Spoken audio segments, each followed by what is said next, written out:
Pablo. Les repito que pues hoy continuamos las exposiciones. Buenas tardes nuevamente para todos. Recuerden que hoy continuamos con las exposiciones que ustedes vienen realizando. Eh, Juan Pablo nos dijo que quería comenzar. Si no hay ningún problema con ninguno de los compañeros, pues yo creo que Juan Pablo comenzaría.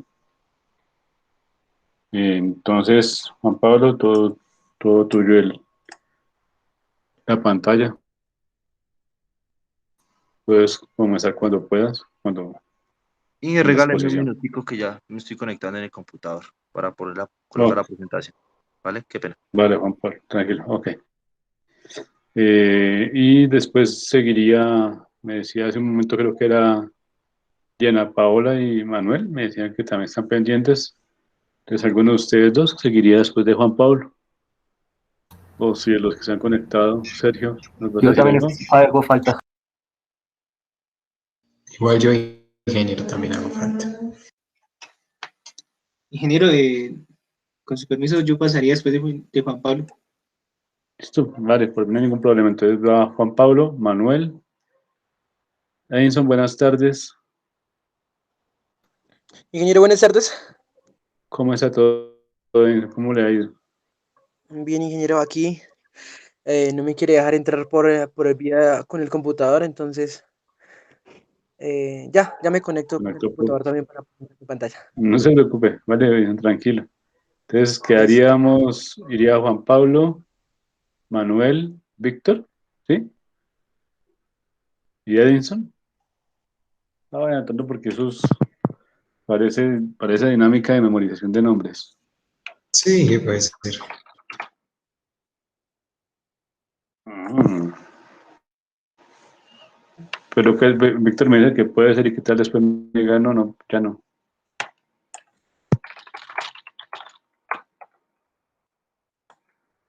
Entonces va Juan Pablo, sigue ¿Cómo dije que no Manuel, era? me dice que sí, que puede ser. ¿Sí o no? Listo, listo. ¿Sí? Ah, ¿quién se...? Ah, Juan Pablo que se va a reconectar. Entonces va Juan Pablo, Manuel, Víctor.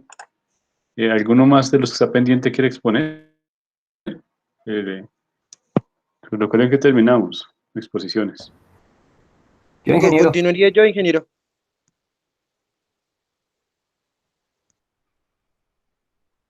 Ok, vamos a usar Igual yo, el cosito de levantar la mano que tenemos abajo al pie de presentar, ¿listo? Entonces, Juan Pablo, Manuel, Víctor y Después yo, ingeniero. Diana Paola. ¿Quién levantó la mano? Ah, Igual después podría seguir yo, ingeniero. Pues va, Ingeniero, listo. Ya estoy preparado. Diana Paola, Edinson y Sergio. ¿Me dice que está pendiente? Sergio, Sí, señor. listo. Bueno, no le quito más tiempo, Juan Pablo. Si quiere, tome la pantalla y comienza a sumarse. Toda suya la pantalla. Gracias. Ok.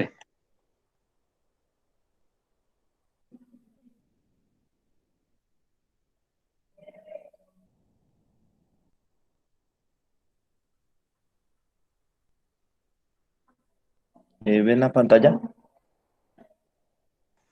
Sí, señor, sí, ahí ya podemos ver tu pantalla. Listo. Muy buenas tardes para todos. Mi nombre es Juan Pablo Cruz, estudiante de Ingeniería Electromecánica. Me correspondió el diodo de túnel, en el cual en la materia de Electrónica 1.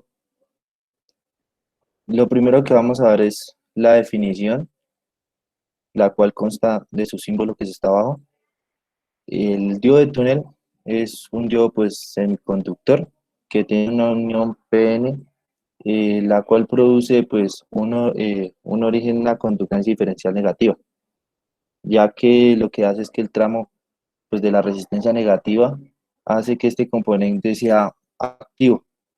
Por este lado, pues en pocas palabras quiere decir que es un amplificador y o oscilador.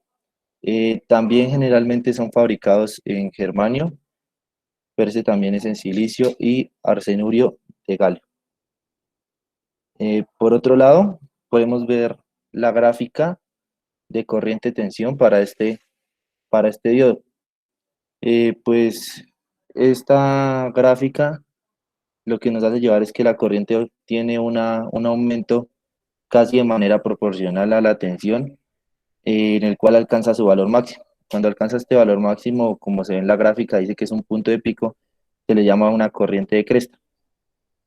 Pero a partir de ese punto, si se sigue aumentando la tensión aplicada, la corriente va a disminuir.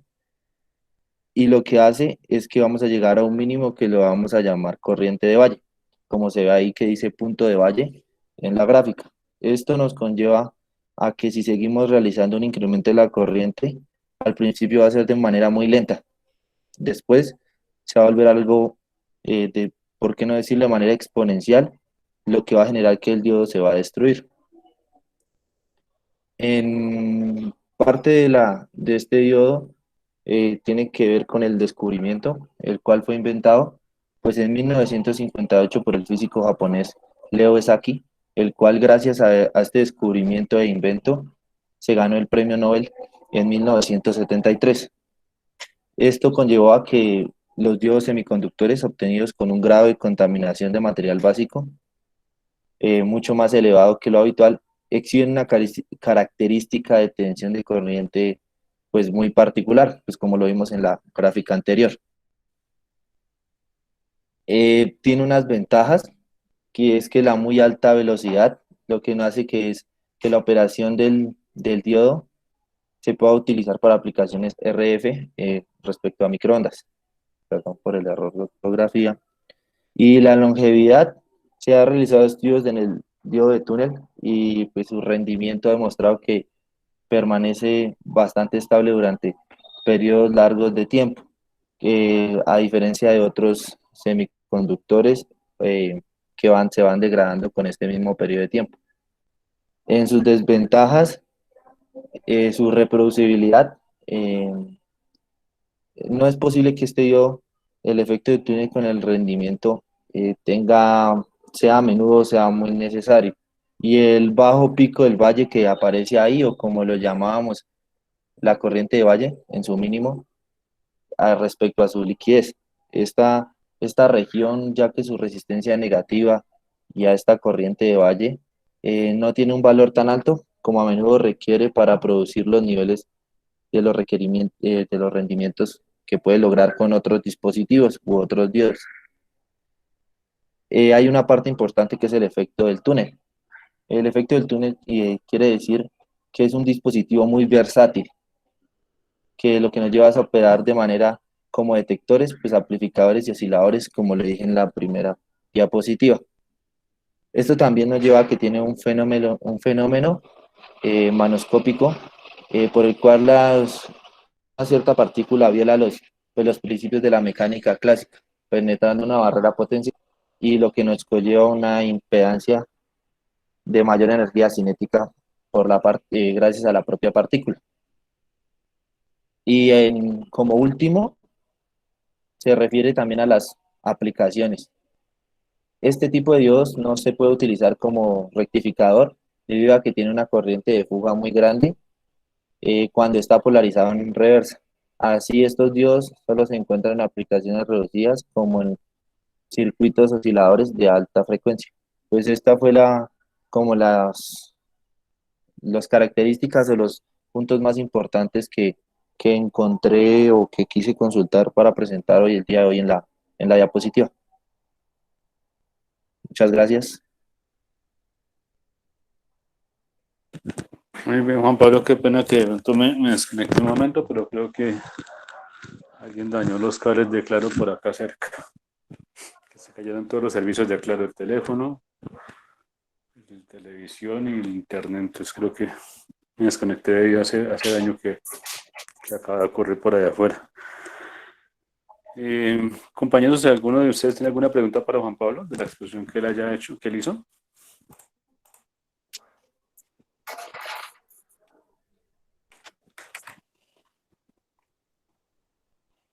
Ok, vale, creo que todo Señor, quedó bien, muy claro. Vale, Juan Pablo, muchísimas Pues no sé si gracias. usted quiere que le No, lo que explique te... algo o si vio. No, no. No, yo después la reviso con calma, no te preocupes, igual queda una grabación. Pero pues lo que yo vi tenías Ok, claro el tema, listo. desde el comienzo de lo que alcanzar, tenías claro el tema y me pareció como bien manejado. Mm, Vale, muchísimas gracias. vale, muy buena expresión, Juan Pablo. Muchas gracias. Bueno, gracias. Seguiría Manuel.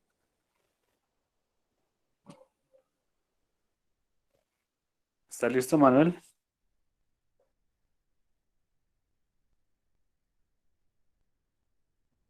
Perdón, ingeniero. Sí, señor. Perfecto, Manuel. Entonces, toda tuya la pantalla. Continúa, por favor.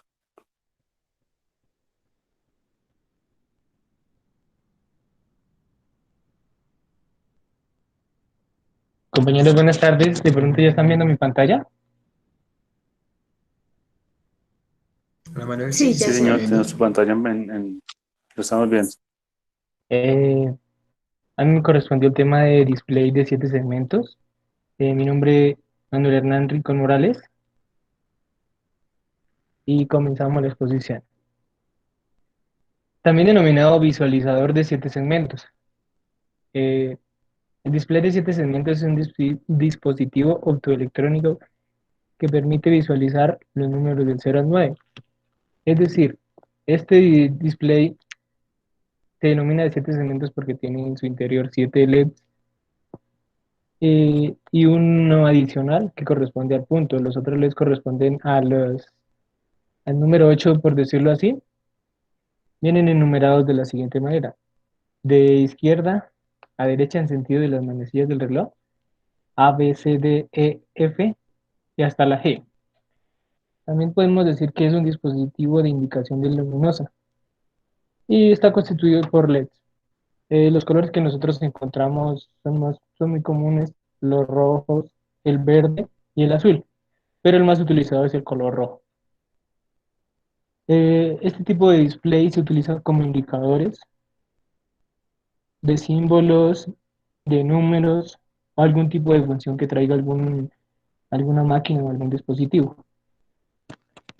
Eh, Como les decía, está constituido por 7 LEDs y uno adicional. Tiene un pin en común. Tiene una configuración tipo de ánodo común o cátodo común también. Se asigna una letra de la A a la H. Eh, las, los terminombres de las terminales son el positivo ánodo común y el negativo cátodo. Bueno, los tipos de conexiones. El cátodo común, pues digamos, se encuentran conectados a tierra. Y en el ánodo común, pues todos los dispositivos van conectados a la fuente de alimentación. Internamente, digamos, podemos visualizar en esta diapositiva cómo va conectado.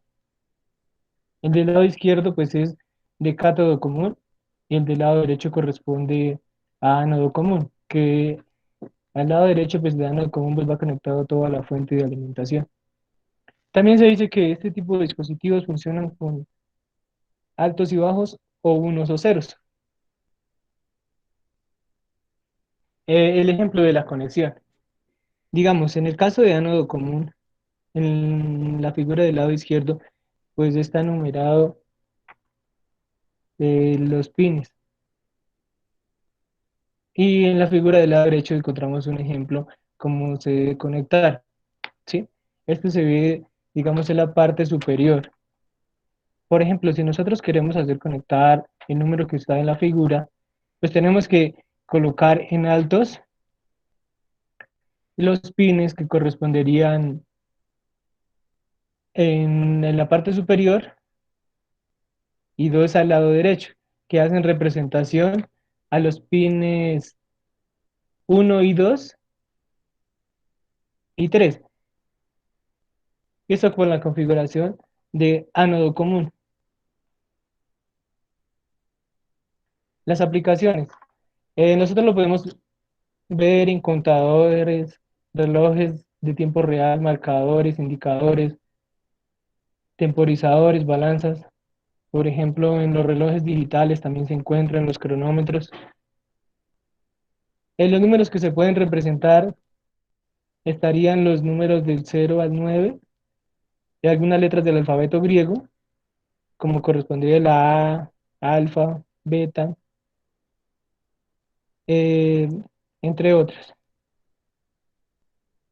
Del alfabeto latino podemos ver las letras A, B, C, D, E, F, G, H, I, J, K, prácticamente casi todas las letras del abecedario. También hay que comentar que podemos encontrar display de 7 segmentos, de 14 y de 16 segmentos, dependiendo de la aplicación que se necesite. Pero los más aplicados son los de 14 o de 16 segmentos y el de 7 segmentos. Mm, cada, cada display tiene, o mejor, cada diodo tiene una resistencia interna que controla el nivel de voltaje y así también permitir controlar la iluminación del LED y también para protegerlo que no se vaya a, digamos, a quemar. Los voltajes de polarización directa están entre 1.8 voltios a 2.4 voltios, según lo que encontré en el data chip. La corriente máxima que soporta está cerca a los 10 miliamperios, pero entonces esa es la máxima corriente, pero el promedio de corriente está entre 1 miliamperio y 5 miliamperios para tener una buena iluminación. Em, el punto se utiliza, por ejemplo, para separar números o para colocar las cifras decimales. Creo que hasta ahí termina mi exposición. Vale, Manuel.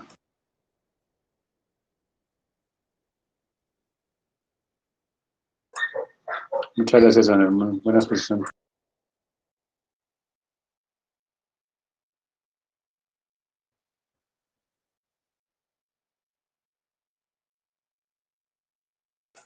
Víctor, Sí, ingeniero. ¿Me escucha regálanos bien? un ¿Se ve segundo para ya en pantalla? preguntas. Ah, qué pena.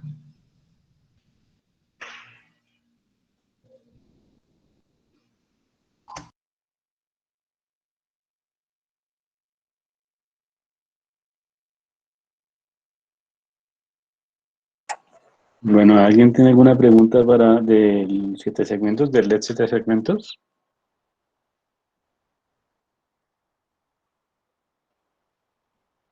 Bueno, yo quiero hacerles una recomendación muy importante. Sí, sí, Manuel me regalaron la presentación donde tenía la parte de la conexión de ánodo y cátodo común.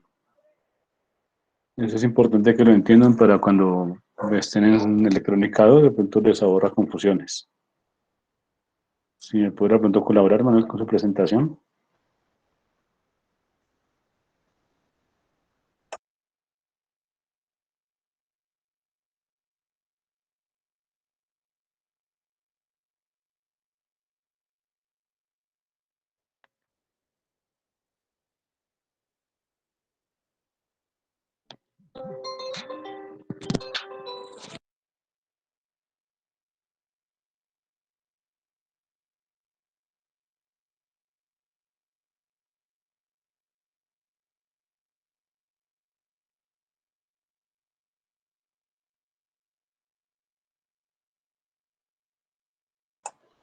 Ahí, gracias, Manuel. Entonces, miren algo muy importante ahí. ¿Mm? En donde dice cátodo, como que es el lado de la izquierda, lo que quiere decir es que los LEDs internamente, todos los cátodos están conectados a un nodo y que solo con conectar ese nodo a tierra ya quedan todos los cátodos conectados a tierra. Entonces recuerden ustedes, si tenemos todos los cátodos conectados a tierra, cuando acá aquí donde dice microcontrolador, imagínense que tengo interruptores, que tengo 7 interruptores, en paralelo, ¿sí? Y que cuando yo cierro cualquiera de esos interruptores, lo que estoy haciendo es energizar cualquiera de esos LEDs, ¿sí? De esa es la forma en que yo enciendo esos LEDs, ¿vale? Pero entonces en electrónica ustedes van a ver que tenemos dos posibles estados de energización, no de energización, en las salidas, o sea, en las salidas de ese dispositivo que es el microcontrolador, vamos a tener dos posibles estados, ¿sí? Uno que va a ser alto, es decir, con voltaje, y otro que va a decir bajo, es decir, sin voltaje. Entonces, cuando mis salidas estén en alto, es decir, con voltaje, va a encender mi LED de cualquiera de esos LEDs. El LED donde mi salida se ponga en alto, o sea, con voltaje, va a encenderse ese LED. ¿Listo? Mientras que cuando mi salida esté en bajo o sin voltaje, el LED va a quedar apagado en la entrada correspondiente. Adicional a eso, des en cuenta que tenemos una resistencia. Entonces, esa resistencia se llama limitadora. Esa resistencia es la que me limita la cantidad de corriente que reciben o que circula sobre la mallita donde está el LED. Ahora, vamos, ese es para cátodo común, ¿listo? Para cátodo común. Ahora, miren por favor que tenemos en la derecha una conexión que dice ánodo común. Entonces, en esa conexión que dice ánodo común está lo contrario. En el que ese cátodo común tengo todos los cátodos de los diodos LED que van internamente en el 7 segmentos conectados a tierra, ¿no? O sea, un nodo y ese nodo yo lo conecto a tierra. En el ánodo común tengo todos los ánodos de esos LEDs conectados a un nodo común, pues si es un nodo es común. Y ese nodo yo lo conecto a un 5, a más 5, ¿sí? A 5 voltios o más 5, ¿cierto? De corriente directa. Ahora, los otros extremos, que son los pines que yo veré o que me mostraba en su presentación Manuel, los conecto al microcontrolador, ¿sí? No, esa no, quédate donde estabas, por favor, Manuel, gracias. Eso es. Entonces, las otras terminales después de la resistencia limitadora, que es la que yo coloco para que mi LED no se vaya a quemar por corriente, en el caso de que le pase mucha corriente, los conecto al microcontrolador.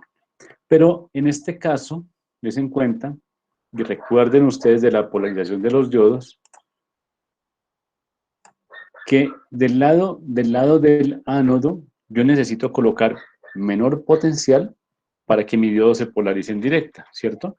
Y si hablamos de LEDs, recuerden cuando hablamos de LEDs, que se comportan igual que un diodo que tiene que ser polarizado en directa para que encienda, pues adivinen, únicamente cuando tengo el microcontrolador colocando una señal o sin voltaje o con o baja, que llamo yo, es que mi LED va a encender. Cuando mi microcontrolador bote un voltaje positivo o más o alto, o un nivel alto o energice la salida del microcontrolador, pues voy a tener una potencial igual a ambos extremos del diodo y no me va a polarizar indirecta y no va a encender. Necesito que del lado que dice microcontrolador, para el caso del ánodo común, tenga un potencial menor o más bajo que el de 5 voltios para que se energice, para que se polarice mi diodo y encienda. ¿Listo? Sí, soy claro hasta ahí, en esa parte de la conexión de los 7 segmentos.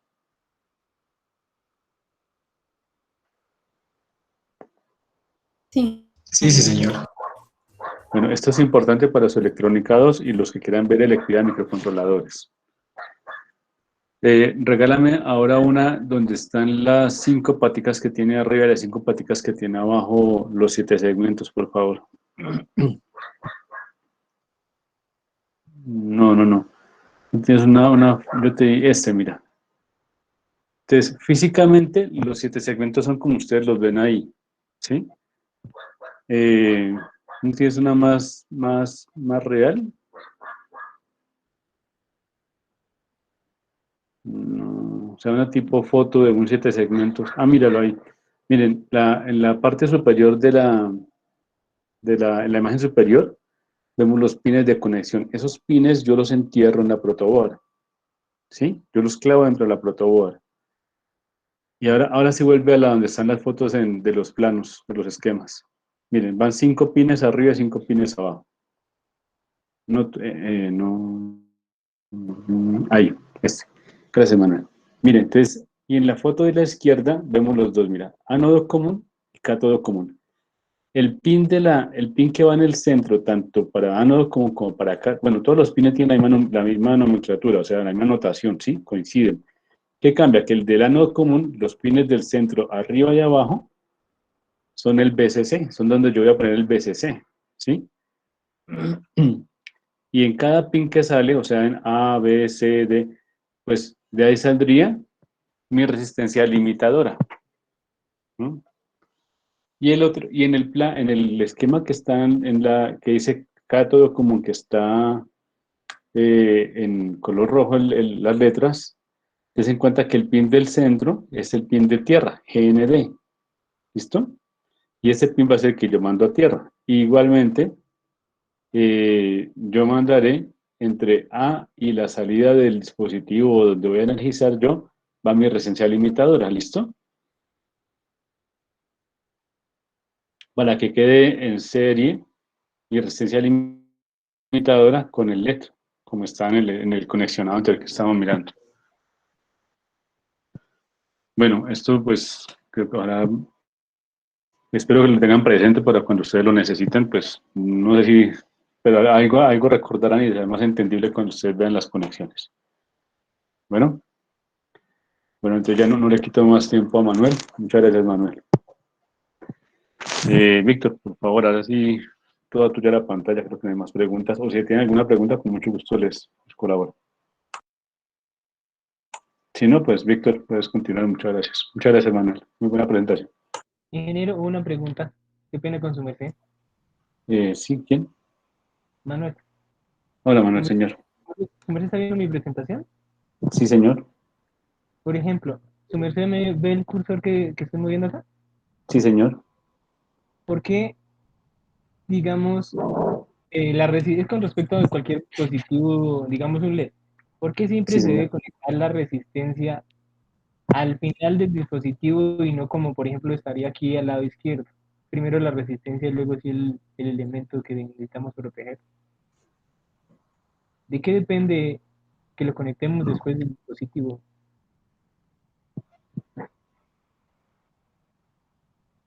Por ejemplo, en el caso de los LED, ¿sí? Por ejemplo, primero conectan el LED y luego la resistencia, ¿sí?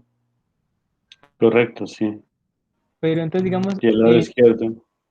sí, señor. Pero entonces, digamos, no solamente en este circuito he visto eso, sino en otros también, ingeniero. Entonces, esa era la pregunta.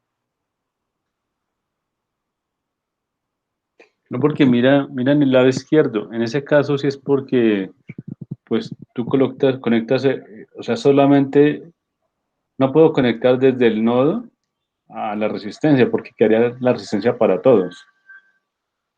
Se le pone una resistencia a cada LED. O sea, esas mallitas, ese arreglo diodo resistencia van en paralelo, mira. Sí, ¿Sí? señor. Pero no entiendo. O sea, según me estás diciendo es que siempre lo ponen después del dispositivo.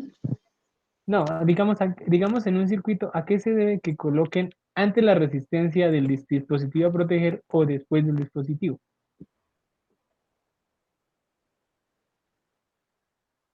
No, ahí sí me corcha porque. ¿O dónde viste eso que es para proteger? Después, entonces, ingeniero, cuando encuentre el circuito, le vuelvo a hacer la pregunta. ¿Listo, ingeniero? Para no Sí, demorar.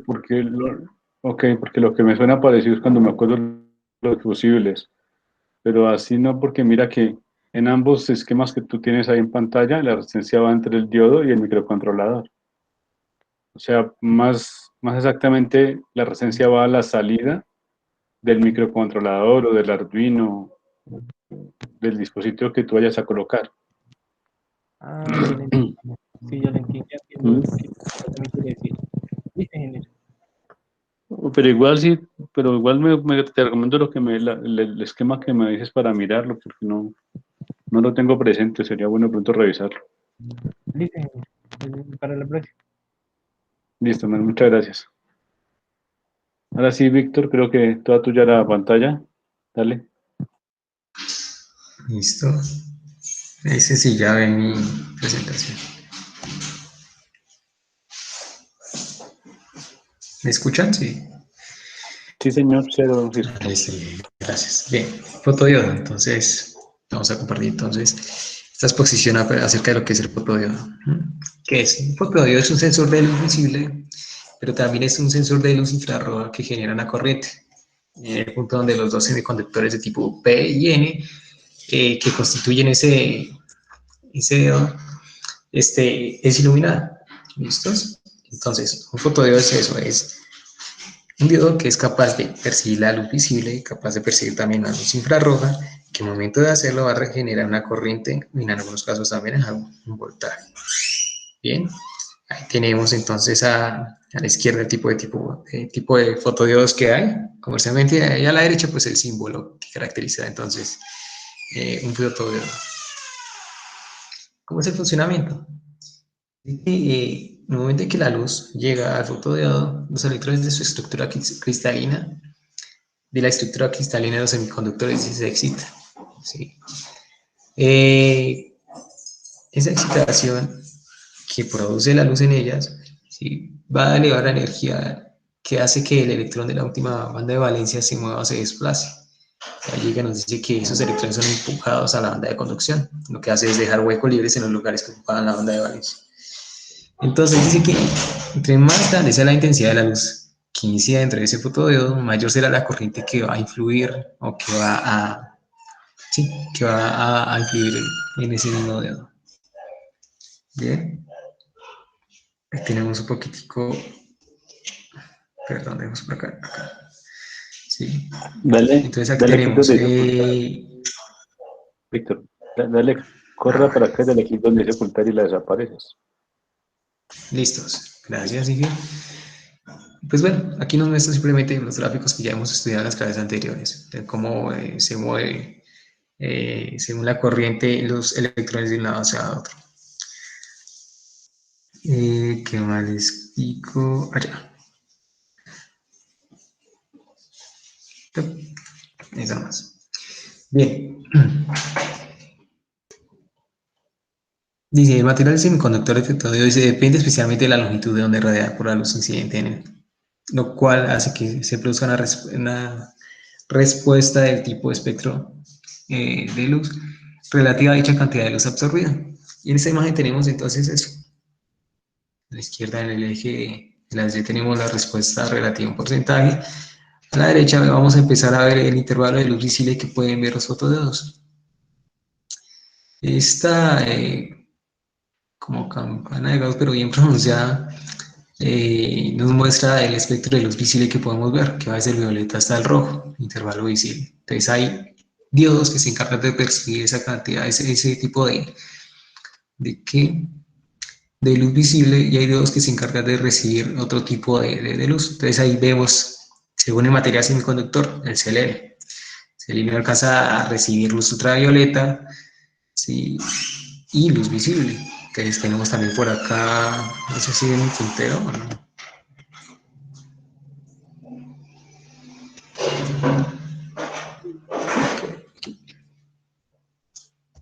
Puntero, listo, sí. El germanio prácticamente acá alcanza a abarcar todo el espectro que puede producir la luz ultravioleta, la luz infrarroja y la luz visible, como lo vemos en esta gráfica de acá. Bien. El silicio pues, prácticamente recibe luz visible y también recibe luz infrarroja y es sensible a ese tipo de luz. ¿Listos? Bien, sus características. Según el tipo de material se va a caracterizar el semiconductor. ¿Listos? y según la sensibilidad que tiene ese material a la luz, es que se caracteriza entonces los tipos de materiales que se usan en los diodos, o en los fotodiodos en este caso. ¿Listos? Aquí nos dice que el silicio, bueno, mira, o es sensible a la luz visible, el germanio es sensible a la luz infrarroja. Bien, aquí tenemos los materiales y la longitud de onda que perciben cada uno de ellos. Silicio, el germanio, el indio de galio y el sulfuro de plomo. Entonces eso es lo que tenemos por ahí ahorita. Perdón. Y tipos de fotodiodos. Acá se va a mirar aquí dos tipos de fotodiodos. Uno de ellos es el fotodiodo tipo PIN. El fotodiodo tipo PIN dice que tiene una forma intermedia que aumenta la eficiencia del fotodiodo. ¿Sí? Entonces lo podemos ver ahí. Lo podemos ver ahí. Este pequeño lente que está ahí es el que aumenta la eficiencia del fotodiodo, donde la luz que irradia sobre él se va a concentrar toda sobre esta partecita de acá, lo que hace que sea más eficiente. ¿Listos? El otro tipo de fotodiodo es el tipo ADP, el cual dice que tiene una ganancia interna debido al efecto de avalancha. También tiene aquí un lente interno, central, que hace que toda la luz radiada sobre él se enfoque en este punto. La luz enfocada ahí, sumada a esa ganancia que tiene interna, va a hacer que la corriente sea más alta, la corriente que produzca el fotodiodo al momento de recibir luz. Pues aquí están algunas aplicaciones del fotodiodo. ¿Sí? Se usan ¿en qué? En óptica, se usan bastante. Se usan bastante como sensores, en los sensores de proximidad, sensores de detección remota, en sensores de medición de luz, de intensidad de luz, en aparatos de medida de detección de pulso óptico. Lo vemos en el control remoto de nuestras casas, en el lector del código de barras, en fin. Entonces, decir, esos son los campos de aplicación que tiene el fotodiodo, así como a mayor rasgo. Y ya aquí tenemos una pequeña imagen, por ejemplo, aquí tenemos un CD o un DVD, ¿sí? Tenemos un detector de luz, tenemos un espejo que refleja la luz sobre el CD, ¿sí? Y tenemos el diodo que recibe las señales de la luz reflejada o que vuelve desde la carátula del CD. Y pues convierte esas ondas en ondas sonoras o visuales. Y ya.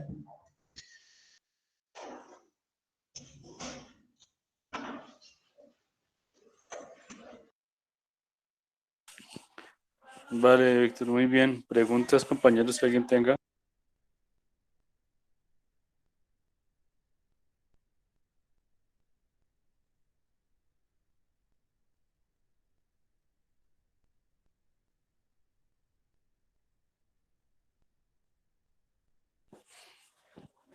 ¿Todo claro?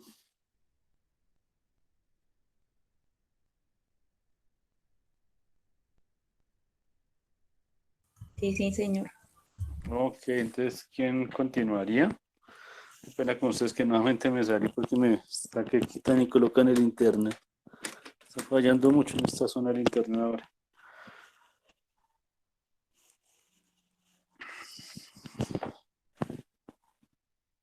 ¿Víctor? Víctor es el compañero que terminó. ¿Quién seguiría? Creo que yo, no sé. Diana Paola, tengo anotado acá que va Manuel, Víctor, Diana Paola, Edinson y Sergio. Ah, entonces sigo yo. Vale, Diana Paola, toda tuya la pantalla, sí.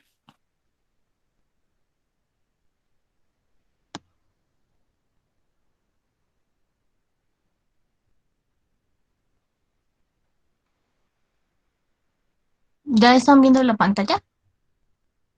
Sí, señora. Ah, Sí. no, ya no, cambiaste. ¿Ya? Ahí vamos, ahora sí ya aparece ¿Ya? PowerPoint. Ahora sí. Listo. Bueno, a mí me correspondió los varistores.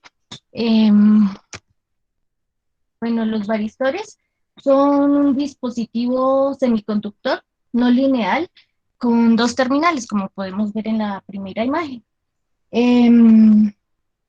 Su función es absorber todos los picos mayores a la tensión nominal. La tensión nominal es para la cual fue fabricada cada varistor. En la segunda imagen podemos ver los símbolos que generalmente encontramos para los varistores. Generalmente, pues en libros se encuentra de la primera forma, generalmente. También se conocen como un dispositivo BDR por sus siglas en inglés. Estos también vienen fabricados especialmente para un valor de voltaje determinado y vienen, el más pequeñito viene más o menos de 10 voltios hasta el más grande que puede superar los 600 voltios. Eh, bueno, las características, el tiempo de respuesta es súper pequeño, va desde los 5 hasta los 25 nanoamperios. Como les decía, el rango amplio de voltajes viene de 15 voltios, que es el más pequeñito, hasta los 600 voltios. Como podemos ver en la imagen, el más pequeñito que vemos es más o menos el de 15 voltios hasta los más grandes, que pues son los de la parte de abajo, que ya son pues bien especiales. Tienen una disipación buena de energía indeseable, tienen bajo consumo de corriente en reposo, la confiabilidad es limitada, ya que si el valor del voltaje es superado, el varistor termina fundiéndose o pues se daña. Tiene alto grado de aislamiento y no tienen polaridad. No tienen polaridad porque generalmente son fabricados con óxido metálico de zinc y esto hace pequeños diodos, microdiodos internamente y estos van hacia todos los lados, hacia todo lado, mejor dicho. Y esto hace que entonces conduzca en corriente alterna o en corriente continua.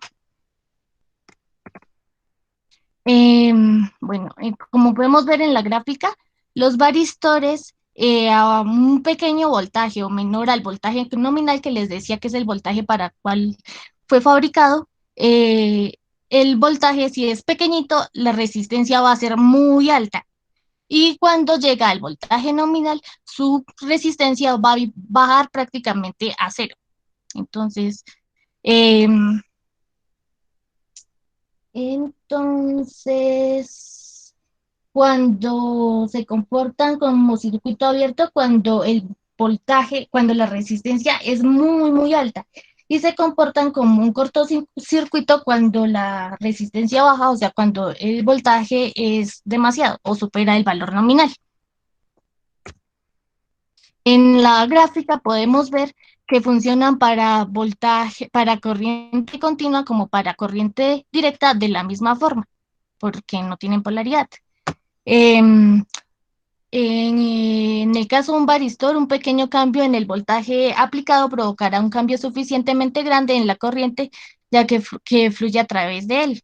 Entonces, bueno, aquí es generalmente se conecta, el varistor se conecta al circuito de carga en paralelo, como podemos ver en la imagen.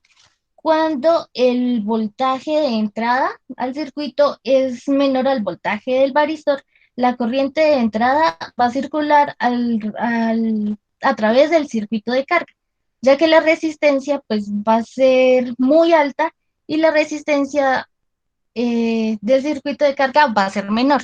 O sea, le queda más fácil pasar por la resistencia del circuito de carga. Y cuando el voltaje de entrada es mayor al voltaje del varistor, la corriente de entrada circula por el varistor porque la resistencia del varistor se hace casi nula, es prácticamente cero. Y la resistencia del circuito de carga es mayor, por lo que la corriente va a pasar alrededor del varistor, haciendo que el circuito de carga prácticamente no tenga ninguna función. Normalmente también se conecta un fusible en serie con el varistor para cuando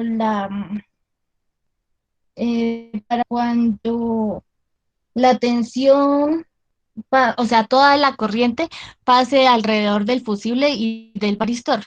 Cuando el voltaje es superior al voltaje del varistor, pues obviamente el circuito va a quedar, va a quedar apagado. Cuando el varistor es sometido a un pico de demasiado tiempo o muy alto, entonces el varistor simplemente se va a quemar y el circuito va a quedar totalmente protegido. Y ya.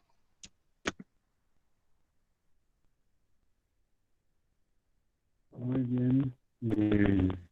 Ana Paola, ¿alguna pregunta de los compañeros?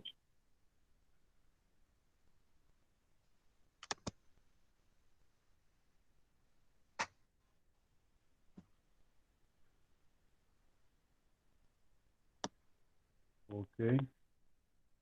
Entonces, no sé si continúa el compañero.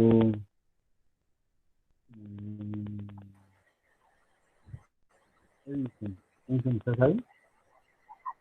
Sí, señor. Ingeniero, compañeros, buenas tardes. Sí, ya Edison, entonces comparto su pantalla y comienza con su presentación. Yo amplio la pantalla. Ingeniero, yo no le puedo escuchar bien, no sé si seré yo. ¿Me están escuchando? Sí se escucha, Sí, pero es el ingeniero. Perfecto. Entonces, compañeros, buenas tardes, ingeniero. A mí me correspondió eh, el tema de optoacoplador. Entonces, un optoacoplador, perdón, o también conocido como optoaislador, es un interruptor que es activado mediante una luz infrarroja emitida por un diodo LED hacia un fototransistor o cualquier otro dispositivo capaz de detectar los infrarrojos. Cuando este circuito se abre, actuando como un interruptor abierto. El optoacoplador está compuesto por dos elementos principales, que sería uno el LED infrarrojo y un elemento capaz de detectar la luz infrarroja, como puede ser un fototransistor, un fototriac, o un fototransistor MOSFET, o un fotodarlington, perdón, y demás. Entre otras cosas, una de las ventajas principales de los optoacopladores es su aislación eléctrica entre la carga y la electrónica de control. La única conexión entre ambos elementos es la luz LED que activa el fototransistor. Los tipos de optoacopladores, como se puede apreciar, los optoacopladores se pueden clasificar de acuerdo al tipo de controlador que tenga. En los diagramas podemos ver, uno sería como transistor, este es el más común de todos y controla mm, la corriente directa en su salida. Como el segundo, un MOSFET, estos son utilizados en la conmutación y amplificación de señales electrónicas. Como el TRIAC, este está diseñado para controlar corriente alterna en su salida. Como el transistor Darlington, se agrega un arreglo Darlington que tiene dos transistores juntos, lo que se traduce a una gran ganancia de corriente. Y también los utilizamos para la lógica. Entre las aplicaciones está activar las cargas que pueden inducir ruido eléctrico al sistema de control. Cuando una carga inductiva como un motor se activa y desactiva, produce perturbaciones, como por ejemplo eléctricas en la alimentación del sistema. Y cuando se usan en conjunto con otros circuitos electrónicos. El objetivo es aislar la fuente del sistema de control de las perturbaciones que puedan ocasionar el encendido o apagado de los actuadores, como motores, luces, etc. En conclusión, si nos preguntan las perturbaciones eléctricas que pueden ocasionar una carga en un sistema embebido, es recomendable el uso de fuentes de alimentación separadas y usar un optoacoplador. Recordemos que este dispositivo no puede controlar mucha potencia, ¿no? Entonces es necesario usarlo como un elemento que pueda controlar mayor potencia. El optoacoplador es una de las mejores opciones para aislar estas dos etapas eléctricas. El optoacoplador que usemos depende de la carga que se quiera controlar, el tipo de control que se quiera realizar y el voltaje de la lógica de control. Pues no sería más mi presentación.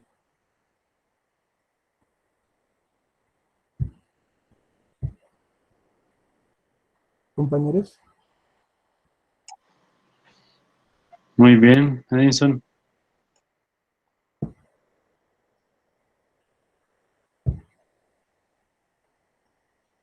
Muchas gracias.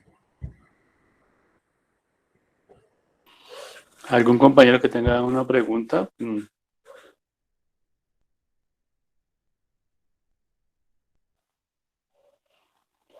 Ok, ¿todo claro?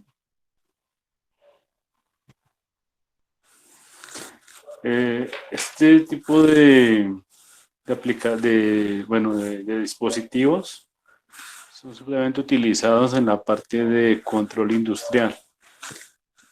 ¿Listo? Entonces, para que lo tengan presente cuando los vean, su finalidad y su utilización es muy, muy extensa.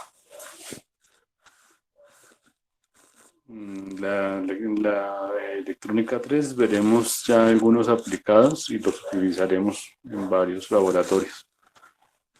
Bueno, tengo acá anotado que seguiría el compañero Sergio. Sergio, ¿estás ahí? ¿Tienes lista tu presentación? Sí, está así toda la pantalla, Sergio. Sí, señor, listo.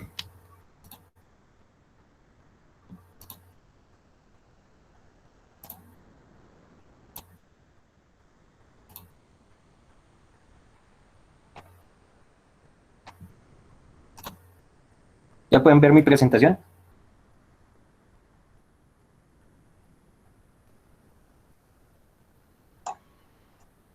No, señor. Yo tampoco lo veo.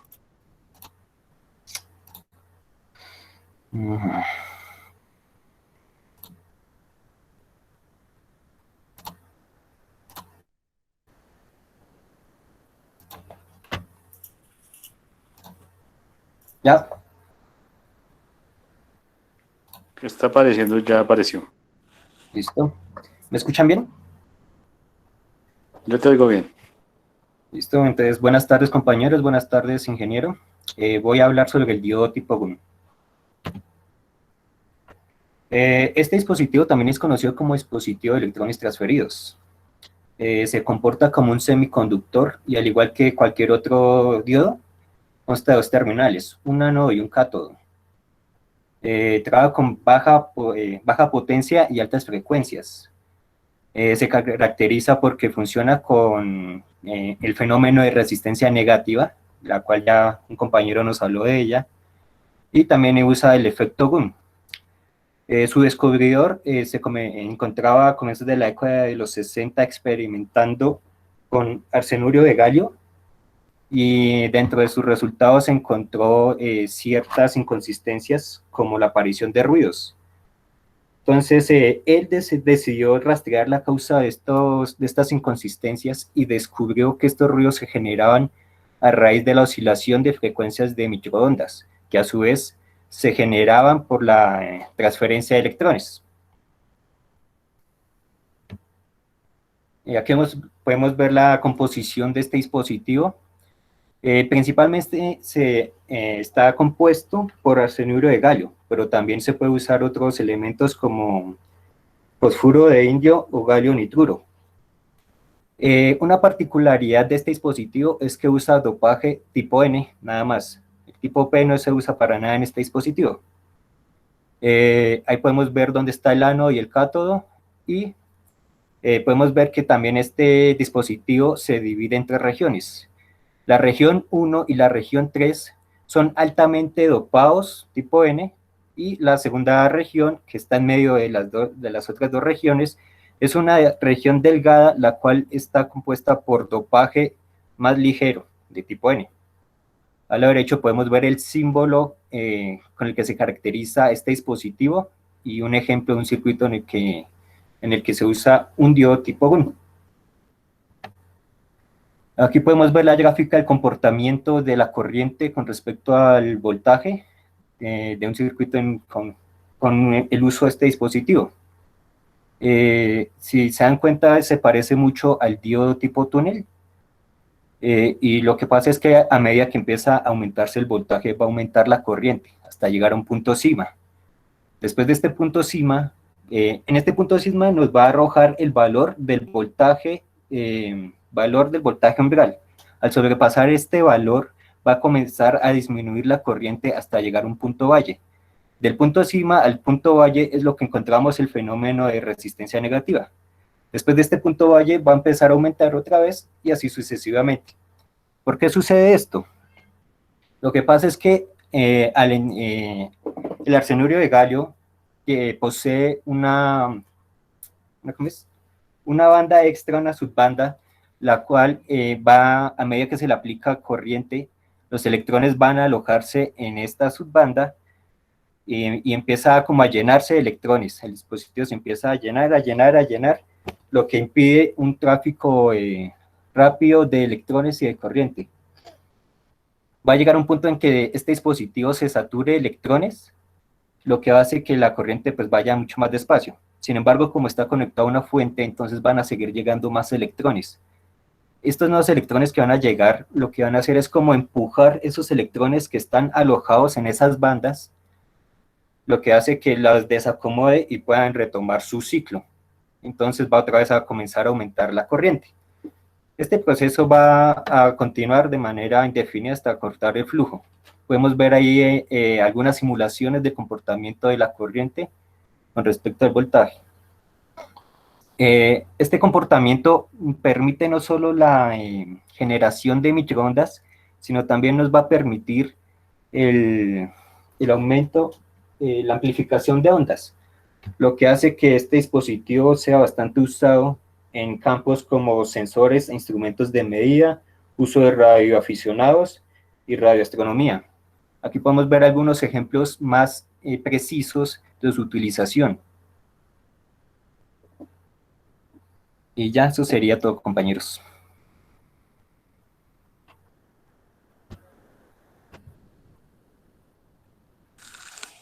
¿Preguntas? Muy bien, Sergio. Una presentación muy bien, muchas gracias. De mi parte, no es muy bien, muy bien, muy claro todo. No sé, los compañeros, si alguno tiene alguna otra pregunta.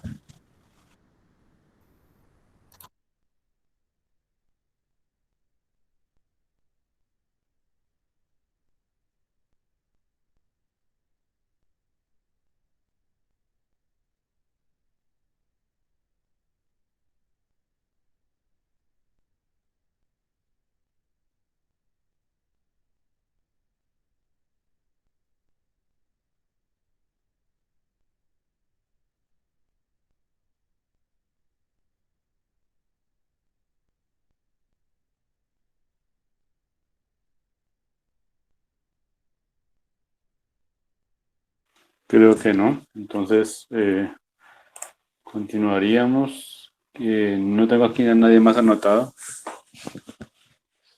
Llegué hasta Sergio. Entonces, Jairo, Adriana, Camila, John Edison, Juan Pablo, Manuel, Víctor, Diana Paola, Edison y Sergio. ¿Me falta alguno de los que ya pusieron por mencionar? Entonces, tenemos pendiente Johan Lagos. Johan Lagos, ¿estás ahí? Sí. Sí, señor. Johan, está pendiente de tu exposición. Señor. ¿Quién? ¿Tú ya expusiste?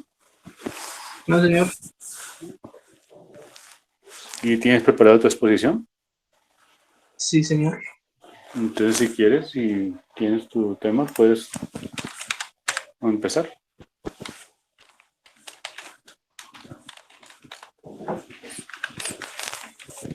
Ok.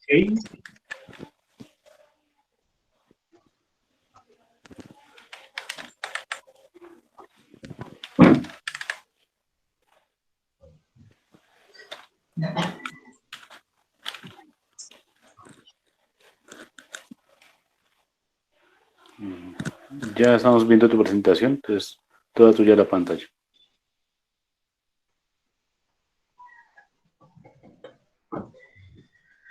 Bueno, buenas tardes, compañeros. Mi nombre es Johan de Lagos Camacho. El tema que me corresponde es el diodo Varicap. Entonces,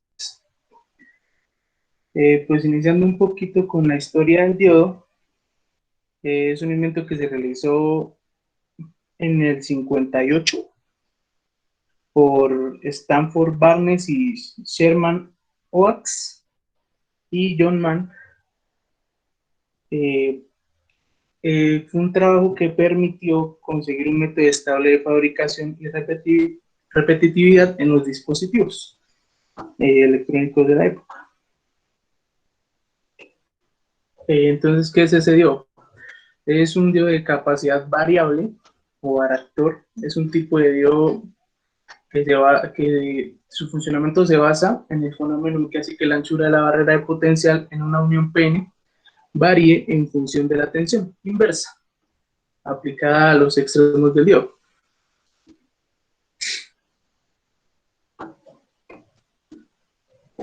Entonces, ¿qué características tiene este diodo?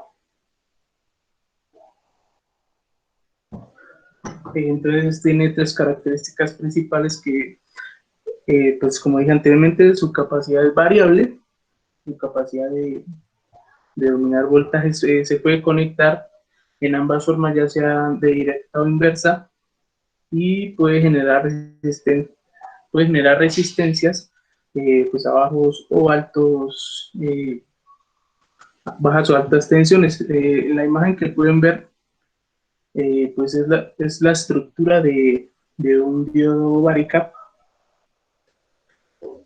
el cual se puede decir que es muy similar a... Pero bueno, ahí pueden ver la estructura, pues ahí están las dos partes, de G y N, el material semiconductor, la zona de agotamiento y pues la parte de conductor. Es básicamente un diodo convencional, ¿Cómo funciona este diodo? Entonces, al aumentar la tensión, aumenta la anchura de esa barrera de potencial, que disminuyendo así la capacidad del diodo. Entonces, de este modo se obtiene un condensado variable controlado por tensión, y los valores de capacidad que se obtienen van desde 1 a 500 PFs, o digo, la tensión inversa mínima tiene que ser de 1 volt. Disculpame un momento. Sí, señor. No sé si es impresión mía, pero la presentación está detenida y tú nos estás explicando, pero creo que es totalmente diferente. O sea, tú ¿Señor? creo que has pasado, no sé, pero... ¿O soy solo yo? Adriana o Edinson o Jairo. Yo estoy viendo una presentación que está la de... Está detenida. Exacto, está voltaje contra capacitancia, una gráfica, y tú ya nos hablaste desde el comienzo de todo, ¿Sí? pero la ¿No ha cambiado? diapositiva no ha cambiado. No ha cambiado. Déjenme ya cuadro entonces. Creo que puse la opción equivocada, qué pena. No te preocupes, John. De pronto qué pena contigo que te avisé como tarde, pero sí, yo pensé que no te esperes. Yo veo más diapositivas, más slides ahí, pero veo que no las estabas usando, se me hizo raro. Listo, ahora sí, ya pueden ver.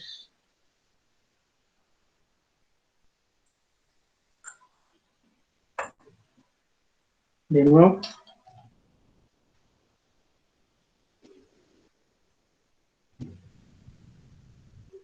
Ahora sí. Estamos mirando tu navegador. ¿Por qué no cambia? No quiere cambiar. Creo que voy a tener que presentar así, o sea, sin agrandar la presentación. Compañero, creo que a usted le está pasando igual que a mí esta mañana en la presentación. El PowerPoint en la parte inferior tiene como...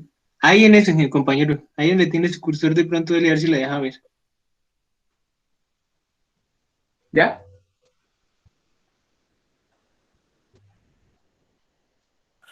Mira, pues hagamos una cosa. Coloca la presentación como está en modo ventana, comparte tu ventana y la vas pasando simplemente, no te preocupes. Compañero, ahí ya está cambiando. Sí, sí, pero ahí te queda la pantalla de modelador, se llama es. Entonces mejor presento así, así. Sí, exacto, colócala así, no la presentas así, no hay ningún problema. Bueno, entonces para resumir de nuevo, es que es un diodo varicapa. Es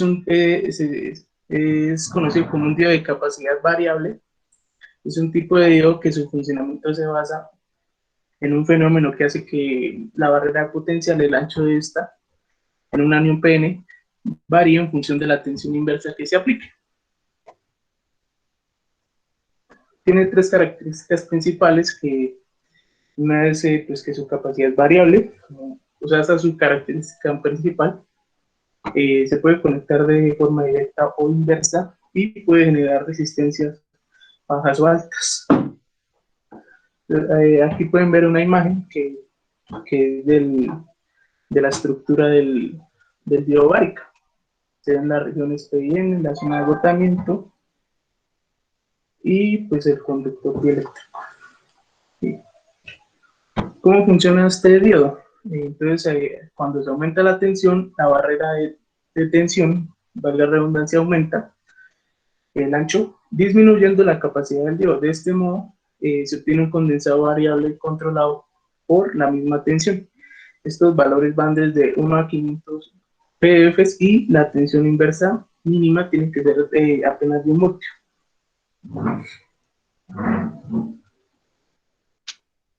Pues la capacidad formada en los extremos de la unión PN, esta puede resultar muy útil cuando, al contrario de lo que ocurre en los diodos de RF, se busca utilizar esa capacidad en provecho del circuito en el cual se sitúa el diodo. Bueno, su modo de operación, la manera de cómo funciona, depende de la capacitancia que existe en la unión PN. Cuando el elemento se polariza inversamente, en condiciones de polarización inversa, se establece que hay una región sin carga en cualquiera de los lados de la unión, que cuando hacen conjunto forman la región de agotamiento y se define como su ancho W. La capacitancia de transición establecida por la región sin carga es determinada mediante la siguiente ecuación. Pueden ver que es CTI, que es capacidad de transición, igual a E factor de A sobre W. Pues donde, como ya dije, CT es capacitancia de transición, donde E es permeabilidad del material semiconductor, A se define como el área de la unión PN y WD es el ancho de la región de agotamiento. Entonces, a medida que aumenta el potencial de la polarización inversa, se incrementa el ancho de la región de agotamiento. Entonces, eso a su vez, o sea, digamos, inmediatamente o dualmente, reduce la capacitancia de transición. El pico inicial declina en la capacitancia de transición con el aumento de la polarización inversa. El intervalo normal de BR para el diodo varicap se limita más o menos a 20 voltios en términos de polarización inversa aplicada. La capacitancia de transición, o sea, CT, se determina de esa forma. De otra forma, donde,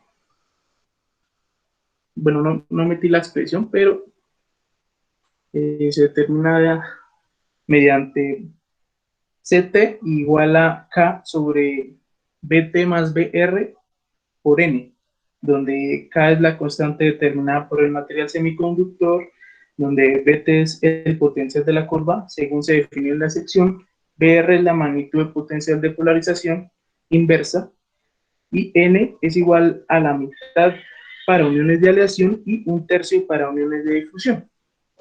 Ya depende en lo que se esté trabajando. Esta imagen constituye una curva característica de un diodo varicap polarizado en inversa. Esa es más o menos la curva característica de un diodo varicap. ¿Qué aplicaciones puede tener este diodo?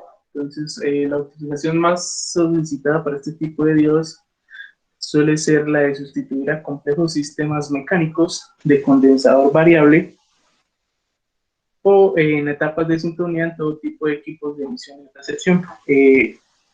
Por ejemplo, en los osciladores controlados por voltaje, en los amplificadores paramétricos y en los multiplicadores de frecuencias, como los tres ejemplos más conocidos. Y ya, eso fue todo. Muchas gracias.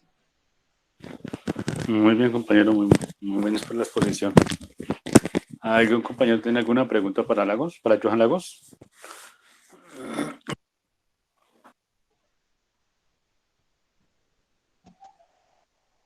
¿No? Ok, Johan, muchísimas gracias. Bueno, a ustedes, gracias.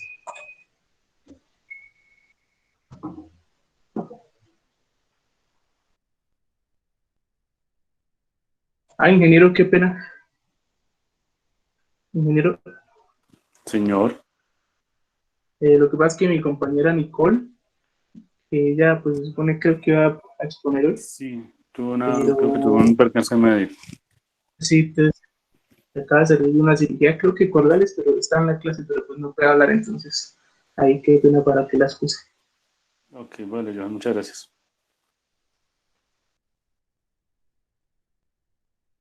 Ok, además de Nicole, ¿algún compañero que tenga exposición pendiente?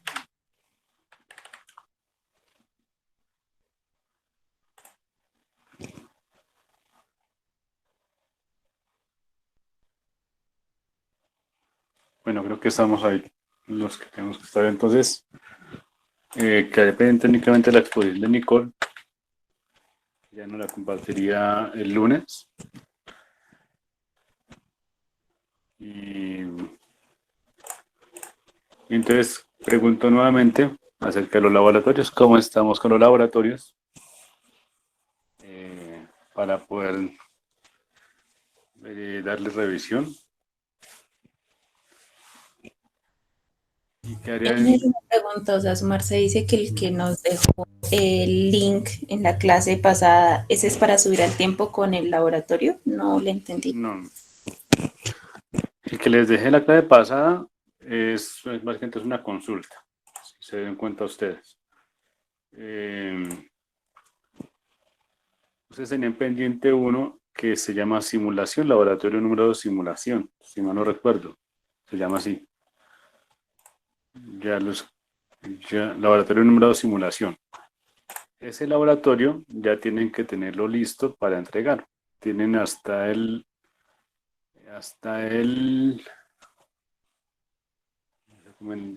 27 en la medianoche se cierra el enlace para recibir ese laboratorio. El que les dejé la sesión pasada, que se los envié sobre el correo, tenía que tenerlo para hoy. Entonces, pregunto, del que tienen que entregar al sábado, todo está completamente claro y entendido, lo tienen listo, ¿sí? ¿O hay alguna inquietud?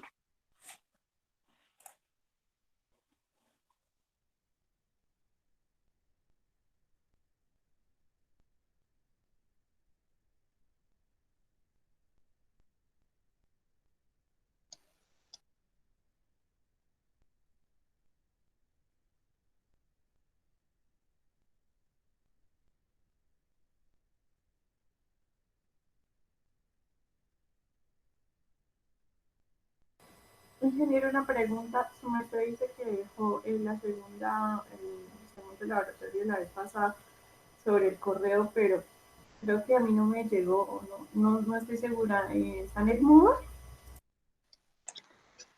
Ingeniero, qué pena. Ves que yo estuve revisando en el Moodle y tampoco lo encontré. No, recuerden que en la clase yo les dije sobre la sesión de Meet que tuvimos en la clase pasada, yo les coloqué el archivo. Ese día hubieron problemas con el Moodle y les dije, no me deja entrar al Moodle. Y no quedó sobre el Moodle, quedó sobre la sesión del Meet, o sea, ustedes pueden verlo en la reunión. O sea, cuando ustedes entran al calendario abajo, al final aparecen archivos adjuntos y ahí les aparece.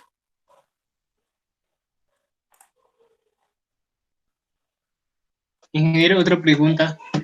¿Cómo se llama? ¿Los laboratorios van a ser individuales o con en grupos? Hasta ahora los que hemos dejado son para presentar individualmente. Se desarrollan, igual ustedes pueden apoyarse entre ustedes, pero la presentación es individual. Cada uno tiene que entregar su trabajo.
Edinson, ¿estás ahí? ¿Quién me quiere compartir pantalla del laboratorio de manejo de software de simulación?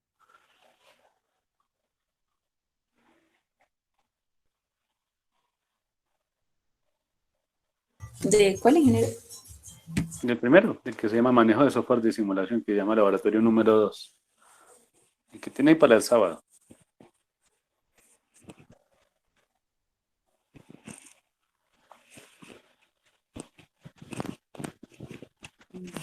¿Me comparte, ingeniero? Yo tengo acá a la mano. Vale, Manuel, muchas gracias. Dale.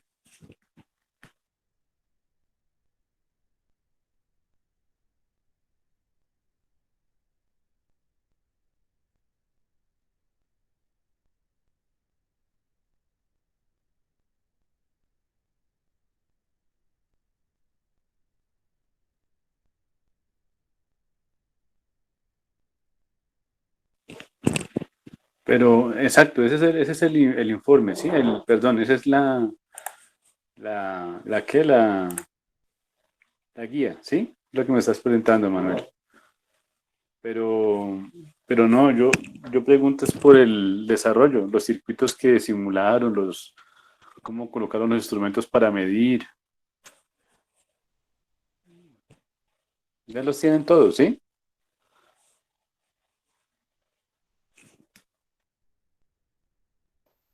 Sí, ingeniero, pero pues yo los tengo ahí pues en un cuaderno. O sea, todavía no lo tengo en el computador.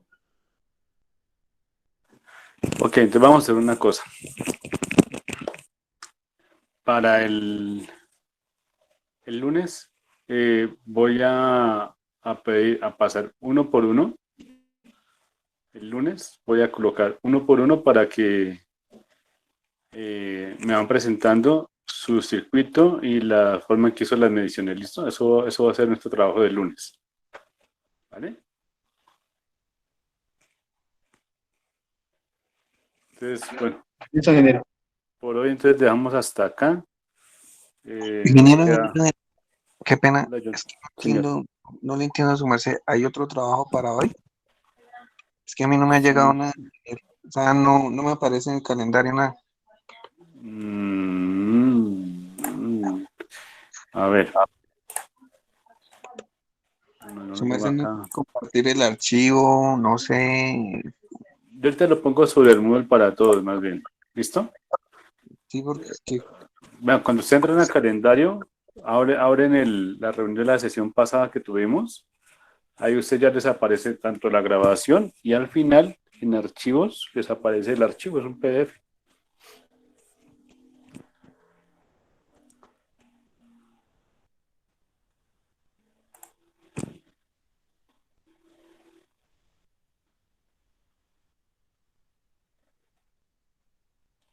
¿Sí lo viste, John?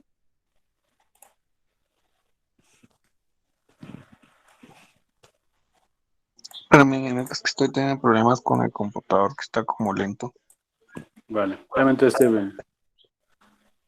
te muestro que en el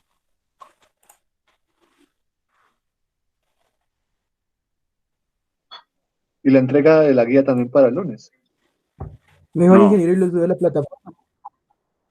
el que estaba para ello se lo subo ahora a la plataforma, no hay problema, no se preocupen. Pero la guía que tenían que entregar para el sábado sigue siendo para el sábado. Hoy yo pensaba que pues ustedes ya me han dicho que tienen listo ese laboratorio. Yo pensaba que podían presentarme la simulación de la laboratorio hoy. Pero pues estoy viendo que no. Entonces, el lunes todos, cuando iniciamos sesión común y corriente acá, y yo voy compartiendo enlace para que uno por uno me vaya presentando las simulaciones y la forma en que desarrolló el laboratorio. ¿Listo? O sea, la sustentación de esa guía que presentan el sábado, la sustentación es el lunes. Y para el jueves tendrían que entregarme lo que tenían para hoy, más que les dejo hoy, que es netamente teórico, es más teórico que práctico. ¿Listo? Entonces el lunes, yo creo que a la última hora, son 2 horas de teoría y la última hora entonces recibo sustentaciones del que tenían para que ya tenían que tener desarrollado y entregan el sábado. Eso se dice para el de hoy en 8 los teóricos, ¿sí? Correcto, sí señorita, así es. Esos son netamente teóricos. Más que todo espero que tenga una buena presentación la parte de gráficas, la explicación de cómo se manejan los elementos. Sobre el Moodle, si mal no recuerdo, yo les dejo siempre una parte donde ustedes pueden encontrar manuales, algunos manuales que ya están ahí listos. Ahí están los manuales. En la parte de laboratorios abajo hay unos manuales. Pueden guiarse de ahí si necesitan algo. ¿Listo?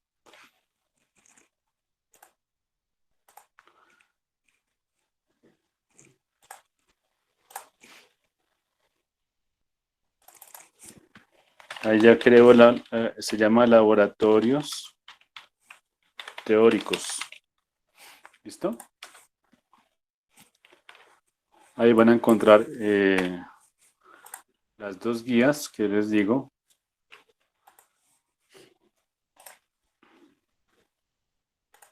Las 2 guías que les estaba diciendo, las van a encontrar ahí.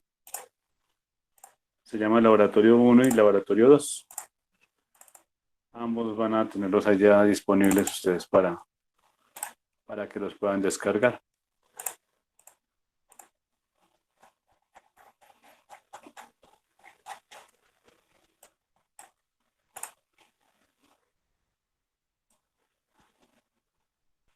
Son muy teóricos, son la parte que queda práctica, pues obviamente por obvias razones solamente va a ser simulada. ¿Listo?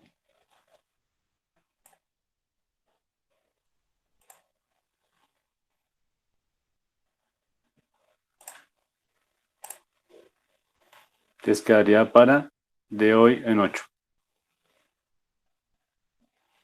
El lunes también, si hay alguna duda sobre esa guía, entonces la revisamos el lunes antes de las sustentaciones. ¿Listo? La fecha de entrega quedaría para de este sábado en 8 días. O sea, si tienen el 27 para el 6 de marzo, quedaría la entrega de la que estamos terminando hoy.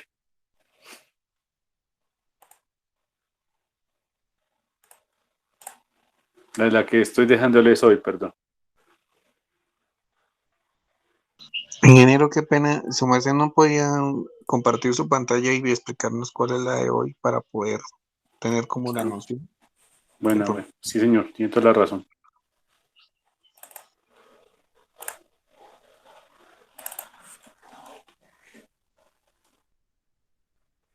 Un segundito que se me desorganizó aquí el explorador.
No, ese no es.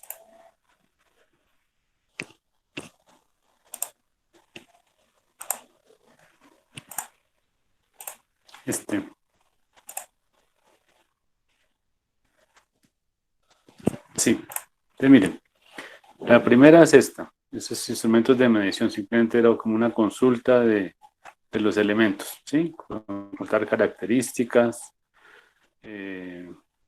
preguntas sobre qué es un RMS, qué es un BDC, eso, ¿sí? Consultas de estos dispositivos, de un osciloscopio, consulta de un multímetro, cómo se usa, cómo se hacen las mediciones, ¿sí? Y lo que les decía, ahí pueden encontrar, apoyarse en los manuales, hay muchos datos, características sobre esos elementos.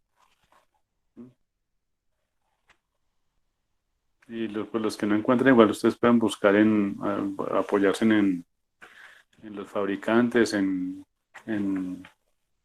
lo que está publicado en internet para buscarlos.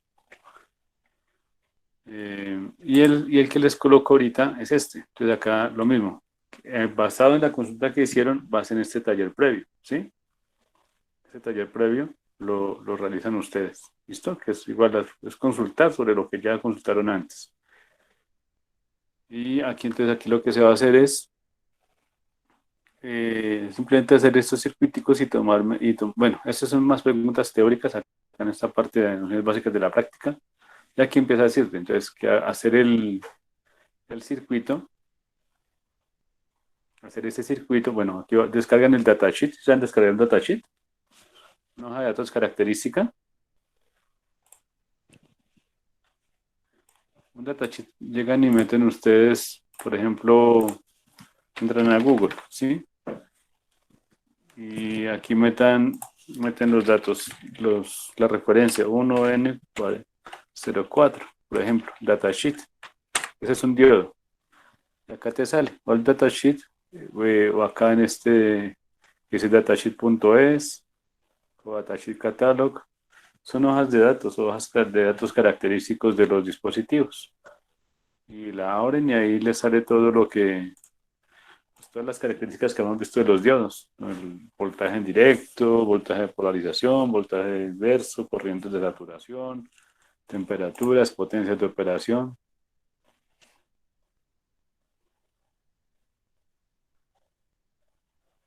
¿Listo? Ahí les va a aparecer, mira. Entonces aquí está uno de estos diodos, este datasheet para estas referencias.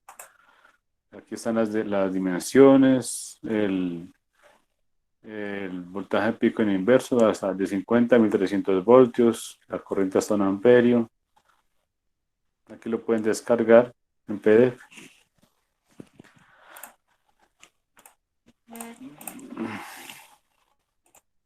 Bueno, eso es y hacer esos circuitos simulados, ¿sí?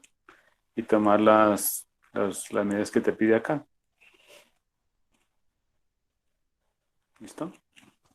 Aparte de las medidas, pues tienes que contrastarlos con los cálculos teóricos. No es más, son netamente teórico. Lo que tienes que hacer es pues es de lo que hemos hecho ya varias veces teóricamente y lo tienen que apoyarse en la consulta que les dije de los elementos de los dispositivos.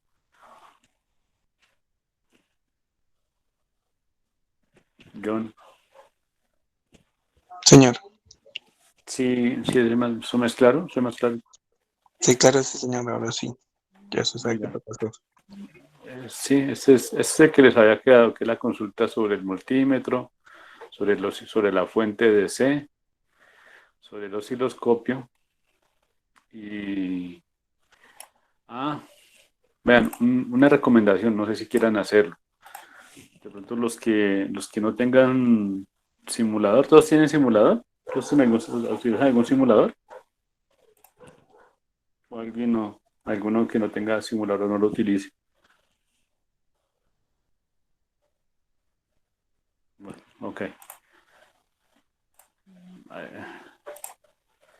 Bueno, sería, básicamente es eso, no, lo que tenía como para compartirles.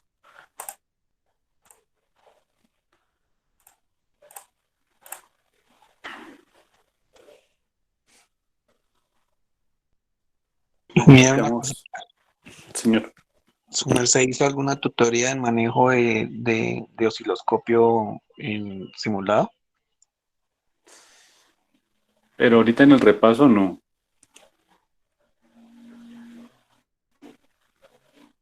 ¿Quieren ver cómo se opera el osciloscopio o recordarlo?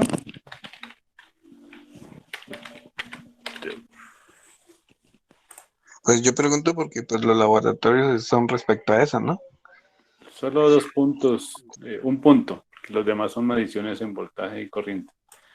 Y solo te preguntas de cómo funciona según el manual, qué cuidados debes de tener, cómo se conecta y así. Y el manual lo tienen ahí en donde están los manuales. Ahí está la referencia, pueden, pues,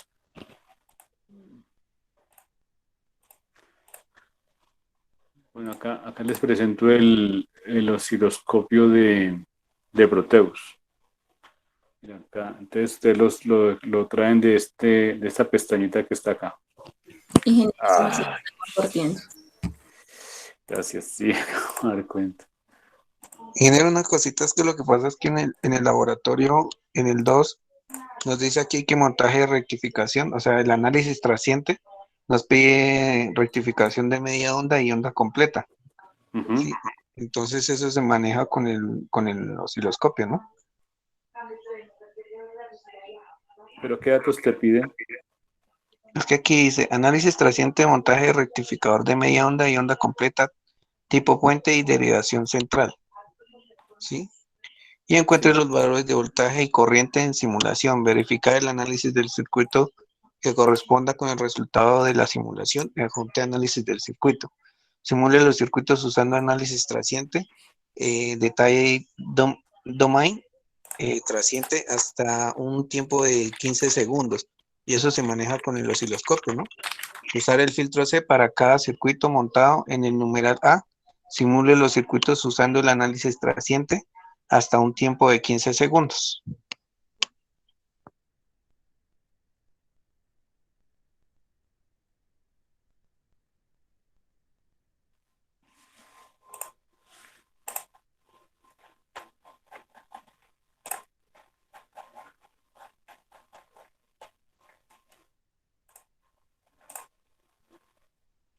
Pero ese es el que tenían que hacer ustedes. El que Por ya eso, ingeniero, lo que le estoy diciendo que ahí se manejó, o sea, se manejó el osciloscopio, ¿no? sí, Por es lo eso que le me está estás preguntando. diciendo tú acá. Pero mira, ese análisis trasciente no se hace con osciloscopio, se hace con una herramienta que se llama Graph.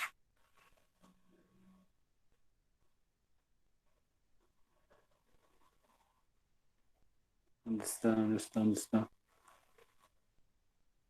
¿Me dices que el numeral C?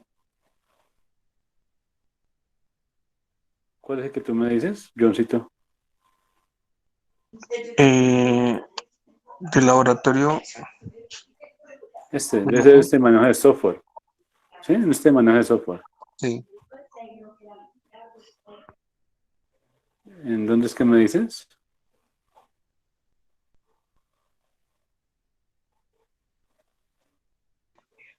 En la parte de abajo. Es que ese es el único que está Ah, acá. montado ahí. Sí, señor. Si me estás usando el lente domain trasciente hasta un tiempo de 15 segundos. Pero bueno, este punto C no lo trabajen, por favor. Ni el punto D entonces. No lo respondan, por favor. ¿Listo? Porque este trasciente se hace con una utilidad que trae, que es el eddy graph o el añade.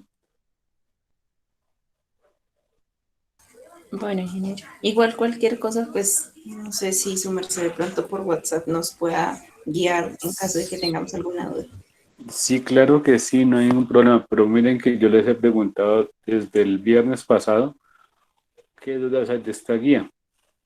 Y hasta hoy John es el que me está preguntando sobre eso.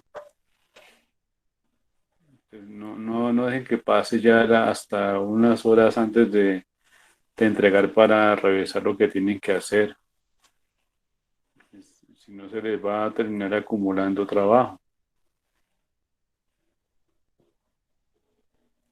Eso es lo que como vería yo como que no está bien.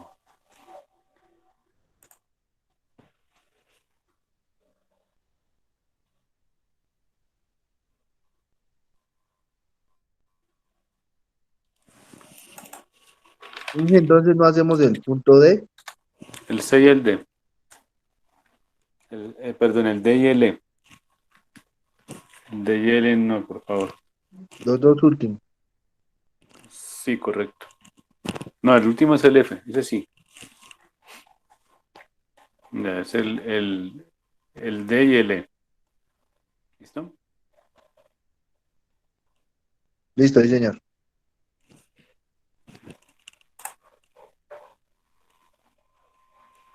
Y acá me acabo de dar cuenta que mi Proteus no tiene. Se dañó. Le aplico una actualización y se dañó. Bueno.